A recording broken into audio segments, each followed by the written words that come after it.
Hello guys and welcome to a new brand video. In today's tutorial, I'm going to show you how to extend your stay on Airbnb trips or in the Airbnb website. So the first thing to do is to go to your browser, either it was Google Chrome, Mozilla Firefox, Microsoft Edge or any browser, and then you will need to go to airbnb.com.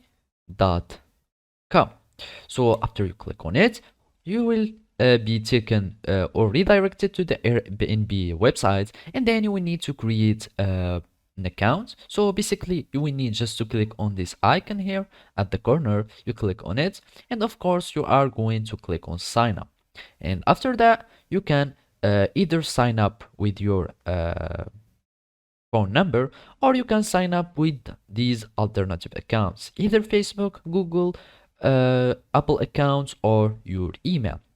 So basically I'm just going to continue with my Google account, and then I'm just going to choose this account and I'm going to log in. So basically when you are going to create your account, all you need to do is to log in into your account and then just follow these simple steps. So basically, after you log in to your account, you will need to go to the trip that you have just reserved. So basically, you will need just to go to trips, and here you will find the list of the trips that you have reserved. And this is a trip that I have just canceled. So basically, when you click on it, you will find all the information of your trips.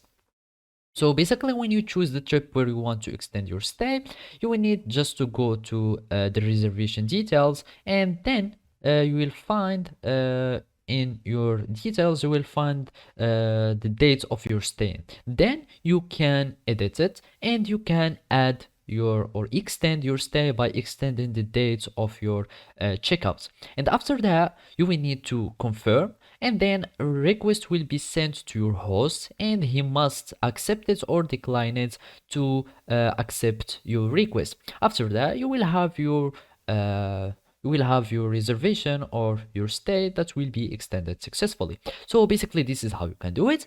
Thank you for watching and see you next time.